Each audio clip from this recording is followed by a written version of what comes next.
Hello everyone, my name is Nina and welcome back to my channel. Today we are going to be filming my monthly wrap-up for October. I haven't done a monthly wrap-up in a hot minute since I switched to doing quarterly wrap-ups instead, but I figured I would start doing them for the rest of the year since I don't know if I'll do like a fourth quarter wrap-up at the end of December. Anyway, let's talk about my recent reads. I actually had a really good reading month. I read 10 books, which is double the amount I read in September. And while I didn't give any books 5 stars, I definitely had a lot of wins. And the books I didn't like were more so because I found them boring versus finding something that I viscerally didn't like about them. And honestly, no visceral hatred for a book is definitely something that I like to avoid. Anyway, with that intro out of the way, let's get into talking about each of the books I read. So the first book I read was The Serpent and the Wings of Night by Carissa Broadbent. I already talked about this pretty extensively in my fantasy romance video, which I will link somewhere up above. This is a vampire romantasy that follows our main character Aurea, who is the human adopted daughter of the vampire king Vincent, and she is forced to participate in this fight to the death tournament that is being held in honor of the patron goddess of vampires. And if she wins this tournament, she will be given a wish of her choosing. While she is in the tournament, she forms an alliance with a vampire named Rain, and no duh, they obviously start bonding as they work together and start falling for each other, which is very bad for Aurea because she obviously has to kill Rain if she wants to get the wish she's always dreamed of. What this book does really well is its characters. It makes the vampires seem actually scary in the way that they just kind of toy with humans and see humans as just livestock. Aurea also has a lot of trauma being a human living in this vampire world, and then Rain is a really good foil for her as a turned vampire who really misses his humanity. The main flaw of this book comes from the bad pacing with the trials.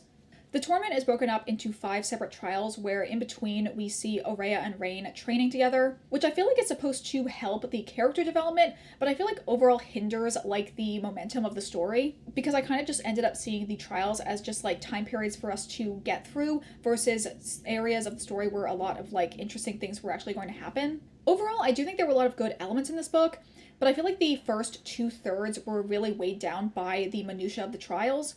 I do think I probably will read the second half of the duology because I think it's going to take a very different turn and focus more on like court politics, political intrigue, and I did really enjoy Aurea and Rain's relationship, which I definitely think is going to be the heart of the second book. So overall, I ended up rating this book 3 stars. Next book I read was kind of like a holdover from September, and that was A River Enchanted by Rebecca Ross. This is an adult fantasy that has a couple different main characters, but I think primarily follows Jack, who is returning to his childhood home of the Isle of Cadence. He has been called home because as a bard, he is able to speak to the elemental spirits of the island, who the islanders think are behind, or at least know something about, a string of recent disappearances of young girls that has happened on the island. Overall, this book was just okay. The pacing is definitely off, and I felt like I was pretty bored for the vast majority of the book. It definitely took a long time for anything of note to really happen. I also didn't really connect to any of the characters, which was definitely another problem. I also didn't really care a lot about like the interactions between the 2 clans of the island fighting, and definitely would have preferred it to focus more on the spirits and the magical elements of the story. Overall, it just kind of felt pretty meandering, and I feel like I didn't really feel myself be wowed by any of the final reveals of the book. I feel like I have a problem where if a book is boring early on, I'll kind of make up a version of the story that I like more in my head, and then when those things don't actually happen in the book, I kind of feel very let down by it. And since I wasn't super interested in the final reveals that happened, I don't think I'm going to read the second half of the duology. So my final rating for this book was 2.5 stars. The next book I read was House of Leaves by Mark Z. Danielewski. How can I easily describe this book? I'd say the main plot follows a man named Will Davidson. After buying a new house that his family moves into, they discover a new door that wasn't there when they first moved in that leads down to a never-ending series of hallways, and through repeated exploration of this hallway, we kind of see them fall into the mystery of what the house is and how it is affecting the family's mental state. This book is very famous for its very unique and inventive formatting. A lot of pages later on where it's just like 1 sentence per page. But I will say that the formatting is never weirdness for weirdness sake. It's definitely to further the story and kind of help you get into the mental state of if you were traversing these hallways and had like the shifting kind of strange atmosphere around you as well. This book is also famous for having a quite dry academic writing style. I personally didn't mind it for the most part, and I do also feel like I could see the intention and how it was affecting different aspects of the book. The book also definitely has a good flow because some of those more drier sections are broken up by the footnotes with Johnny's perspective, who speaks in a very different voice, so it never feels stagnant. I like this book leaves so much up to interpretation and rereadability, and there's a very active community online through Reddit or other forums talking about this book, and I really love having a good mystery with a lot of different theories for what is going on. I ended up rating this book 4.5 stars. The next books I read was both Captive Prince as well as the sequel Prince's Gambit. This is an adult fantasy romance, although I'd say it's pretty light on the fantasy, more so just like alternate universe medieval setting. There's been no actual fantastical elements, at least in the books so far. These books follow our main character Prince Damon, who after a coup from his brother is sold to be a slave to the heir of their rival kingdom, Prince Laurent. Laurent is very cruel and ruthless, and behind enemy lines, Damon is forced to hide his identity if he ever wants to escape. But up against Laurent's uncle, the regent, Damon and Laurent are forced to work together if they both want to save their countries from an oncoming war. For context, I read the first book in the series, Captive Prince, in one sitting, which I never do. There's something really addictive in these books that I basically wanted to binge the entire series after I read the first one. You'll like these books if you really enjoy the enemies half of Enemies to Lovers. I will say the structure of these books is quite strange in that I think a lot of the really problematic and over-the-top elements of the first book is only in the first 6 chapters, and after that it gets pretty chill. At first you're very much there's no way a romance can work here, but then by the middle of the second book, it's kind of clear that the characters feel the same way, and they sort of just accidentally fell in love with each other. And as a couple, they work together really well and are just kind of able to match and play off the other person. I also feel you get to really see how first impressions have colored the characters in a different way than how they really are. Laurent really sucks at first, but you start to see how smart and calculated he is. By the end of the second book, he was out here playing 5D chess. I was so impressed with him. But you can also see that he's got a lot of trauma that he needs to work through, and it's slowly cracking him apart. And Damon seems very straightforward and earnest when you first meet him, but he's also got an eye for detail and can be crafty and observant when he wants to be. And I feel both are clearly learning and growing from each other, which kind of leads to a very organic feeling character development. Overall, I actually really enjoyed these books, and I'm very excited to pick up the final part in the trilogy. I gave both of the books 4 stars. The next book I read was Prince of the Shadows by Kellen Graves. This follows our main character Saffron, who is a human that is living in the Fae world as a servant of a school for Fae royalty. One day when he is in the woods, he ends up running into Prince Sylvan, and through kind of a strange situation, he ends up learning Sylvan's true name. When they end up coming into contact again, Sylvan decides he won't kill Saffron for knowing his true name if he's able to find a way to kind of remove all the power of his true name so that will no longer be able to compel him. And through that, they sort of form an unlikely friendship and later relationship. This book isn't bad, but it's got a combination of things that I don't really like in it, as well as things that don't make a lot of sense to me. I feel I have a hard time getting into a book where I don't like at least one or both characters of the romance. And oh my god, does Saffron make some of the strangest choices in this book? Saffron is oh, this Fae prince that hates me has threatened to dismember me and has openly drugged me at a party. Yeah, I'm going to forgive him and also be outwardly rude to him, knowing full well that he can easily kill me. And then said Fae Prince Sylvan is oh yeah, this human that knows my worst secret, yeah, I'm going to be openly aggressive towards him, but then halfway through the story, I'm going to completely do a 180 and start being nice to him, but also never apologize for any of the shit I did.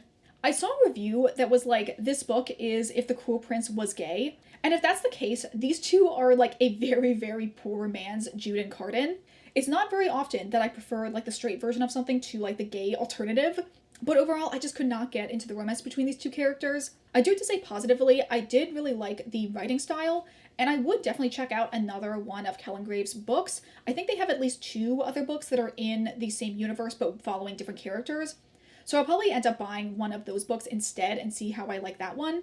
But yeah, I feel since I didn't really bond with these characters or enjoy their romance, I won't be continuing the rest of the books in this trilogy. I ended up giving this book 3 stars. The next book I read was one of the books I had on my 23 books to read in 2023, and that was The Shadow of the Wind by Carlos Ruiz Zafón. This is a historical fiction set in 1940s Barcelona, and we follow our main character Daniel from his childhood to early adulthood. As a boy, he receives a mysterious book called The Shadow of the Wind, and learns that the author Julian Carax has disappeared, and that all copies of his works are being systematically destroyed by some unknown force. And Daniel makes it his mission to learn more about the secrets of Julian's past, and also save the book that he loves. I initially did hear this book was considered part of the dark academia canon.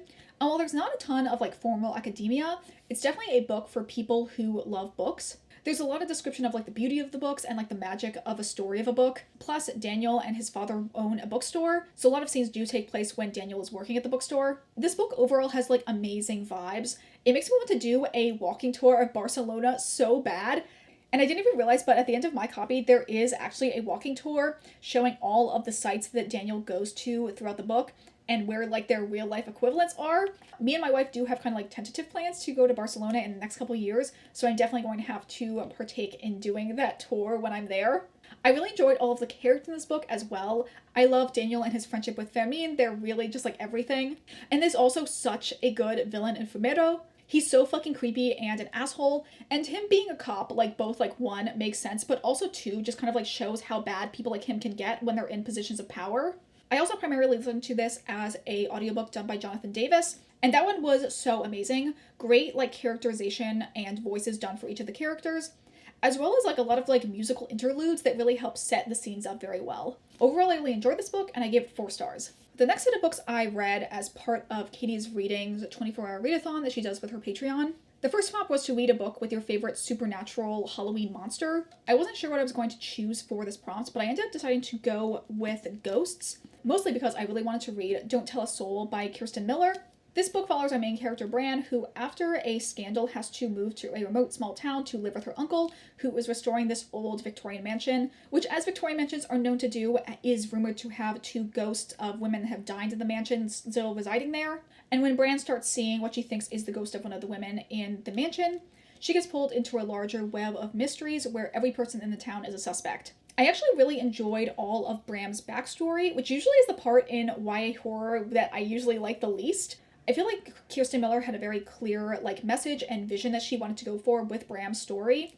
Bram is a recovering addict, and I feel like there's a lot to be said about the way that adults will kind of dismiss anything that has been said by someone that has gone through that in life, and also the way that people will demonize people that have had addiction problems, and also dismiss any claims from young women if it doesn't suit their narrative. However, the thing I disliked the most about this book is the fact that the like cover and like the spooky vibes of this are really not present.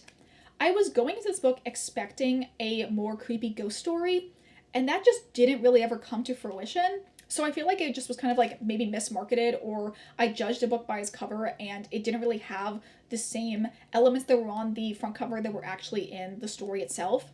I didn't dislike this book, but again, it wasn't really what I was hoping it would be. And for all of those reasons, I ended up deciding to give it 3 stars. The next book I read for the 24-hour readathon was to choose a spooky graphic novel, and I decided to read Blackwater by Jeanette Arroyo and Ren Graham. This book follows 2 high school boys that live in a small town in Maine who start hearing rumors about a monster that's been stalking the woods near their town, and just kind of get pulled into the mystery of what is going on with that monster. This book was just overall kind of basic. I just feel like this book would have really benefited from having some sort of like narrator text over just being told in dialogue, or maybe at least like have your characters communicate more. 2 things can be true, and while art is very subjective, I do feel like it is a very big part of the graphic novel reading experience, and I didn't really like either of the 2 illustration styles that were done in this book. One has a lot of like very over-the-top expression work, which would have been good if the characters had more personality to warrant that. Again, this one was just kind of basic. I feel like I knew exactly where the plot was going, and it also was definitely not the vibes that I had heard from this book. I originally heard this book as being like gay BuzzFeed Unsolved, but then on the blurb for Storygraph, this book is described as Riverdale meets Stranger Things, and I honestly don't think it reflects any of the vibes of the pieces of media I just mentioned. So yeah, I didn't really enjoy this book, and I ended up giving it 2.5 stars. The last book I'm going to be talking about for my October wrap-up is The Magpie Lord by K.J. Charles. This is a historical queer fantasy romance that I've pitched to people as English Lord recruits a magical twink to help him lift a curse. This book was so good and so like aligned to my personal tastes. I feel like K.J. Charles, capital G, capital I, gets it, in that she was like, okay, we are trimming the fat off this bad boy, nothing but interesting scenes only, which I can really appreciate as this book is just under 200 pages long. This book is kind of like if A Marvelous Light was like 150 pages shorter, with a little less emotional drama but the same amount of spice. It kind of hits all of my go-tos in a book. There's likable characters, really good banter, a historical setting, gay people TM, and then sex that is both well written but also serves as a plot-relevant device. This book I feel like is a good next step for people that like cozy fantasy or cozy historical books but want like a little bit more flavor. I feel like the only problem with this book is the fact that it is a little bit short is kind of like a double-edged sword, because with the books being so bare bones, there are a couple scenes that feel like just a little bit too short. Luckily, this book is a trilogy and has like I think like 5 short stories that are set around the same characters, so there's plenty of content for me to then go and enjoy. So overall, I ended up rating this book 4.5 stars. Also, this book is free on the author's website, so I would highly recommend checking it out since there is literally no cost to you for checking it out. So that is a look at the books I read in October. Now I thought I would quickly go through some of the books I'm planning on reading in November.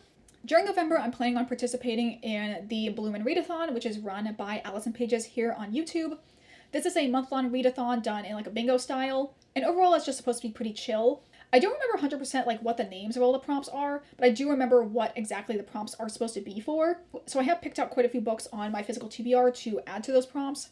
The first one I wanted to mention is a prompt that is supposed to be for a reread of a book. And I am currently in the process of rereading Silver Under Nightfall by Rin Pecco. This book I read for the first time back, I think in like August of this year, and I really love it. It's definitely my favorite book of the year. It might honestly be overtaking Gentleman's Guide as my favorite book of all time. And I'm kind of doing more of like a light reread since the first time I read this as an audiobook, and I really wanted to now, since I have a physical copy, go through and annotate it. So I've been going through and adding tabs to some of my favorite scenes. And I'm also doing this because I was able to get approved for the ARC for the sequel to Silver Under Nightfall, which is called Court of Wanderers. This book doesn't come out until April next year, but I'm so excited that I have the opportunity to read it early. Thank you so much to Saga and NetGalley for giving me a copy of the ARC to read for review purposes. I'm planning on doing a video talking about Silver Under Nightfall as well as Court of Wanderers in the near future. The next book series I'm actually working through is for a different reading vlog. And also this fits the like adaptation prompt for the Bloom and Readathon. And that is that I am reading the entirety of the Hunger Games series. It's currently November when I'm filming this, so I have already finished the Hunger Games, and I'm about to start Catching Fire, both by Suzanne Collins. I'm planning on reading the books in the original trilogy before the movie version of Songbird and Snakes comes out in late November. And I'm planning on having a full, like, spoiler-filled reading vlog for this entire series up later in this month as well. The next book I have was for the Bloom and Readathon prompt to read a short story collection. And that's a book I recently got. I don't think I've included it in any hauls yet. But that is Salt Slow by Julia Armfield. I really enjoyed Julia Armfield's debut novel, Our Wives Under the Sea, which I read last year. And I've been meaning to pick up her short story collection that came out previously. I believe these are all queer literary horror short stories, and I really just enjoyed Julia Armfield's writing style, and I feel like we have very similar tastes in what we're interested in, so hopefully I would really enjoy her short story collection. The next book I didn't pick out for any particular prompt for Bloom and Readathon, but I definitely will probably shove it in there somewhere, because I 100% am going to be reading it this month, and that is King's Rising by C.S. Pacat. This is the third and final book in the Captive Prince trilogy. I was originally planning on reading this right after I finished Prince's Gambit, which is why I checked them both out from the library at the same time, but then, you know, just life got in the way and I had other books to read instead, and I'm definitely planning on finishing the trilogy this month. I'm so excited because the way Prince's Gambit ended, it was so dramatic and intense, and I'm really excited to see where the story goes from there. The next book I'm reading for the Bloom and Readathon is for the prompt to find disability representation, and I'm planning on reading The Spirit Bears Its Teeth by Andrew Joseph Wright. I know the main character in this is autistic. I don't know a ton about this book. I'm pretty sure it's like historical, like alternative London in the 1800s. I think the main character is a closeted trans boy who is being forced into like an arranged marriage, but is also like a medium, so there's like a supernatural element that goes on. I think this book is going to be quite sad, which does make me a little bit nervous, since I don't particularly like sad books, but it's also YA, so I don't know how intense it's actually going to be. I guess I'll just have to read it and find out. The next book I have is for the like dark prompt, and one of them is to read a book that's dark academia.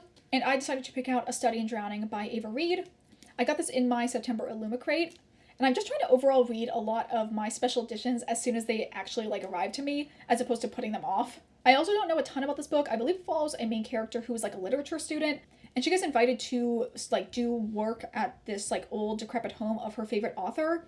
And I think there's also like possibly a fae or fantasy element in here as well. I just heard overall really good things about Ava Reid's writing style. This is also her YA debut, so I feel like it's the perfect entry point for me for her, because I feel like the topics of her other books are a little too heavy for my normal reading tastes, but hopefully since it's YA, it'll be toned down and not be as intense. And the last book I have on my TBR right now for November, I'm planning on including for the prompt that is a new release that everyone is talking about. And that is, of course, going to be A Curse for True Love by Stephanie Garber. This is the final book in the Once Upon a Broken Heart series. I have been very, very excited to check this one out. I think I'm going to get the audiobook hold for this book in the next couple days, so I'm definitely going to start it as soon as that comes in. And overall, I'm just so excited to finish off this series. The first book in the series, Once Upon a Broken Heart, I gave 4 stars. And the second book in the series, The Ballad of Never After, I gave 4.5 stars. So maybe if I continue on the trajectory, this will be a potential 5-star for me. So here's a look at my very hopeful November TBR. Anyway, with both my wrap up and my TBR set for the coming month, I think that is going to be it for this video.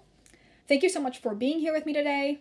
I'd love to hear about some of your recent reads or planned TBRs for the next month in the comments down below. If you enjoyed this video, consider liking or subscribing if you aren't already. Consider also following me on the Storygraph if you'd like to see my reading updates in real time. And that is going to be it for me today. I hope you all have a wonderful day, and I will see you all in the next video. Bye!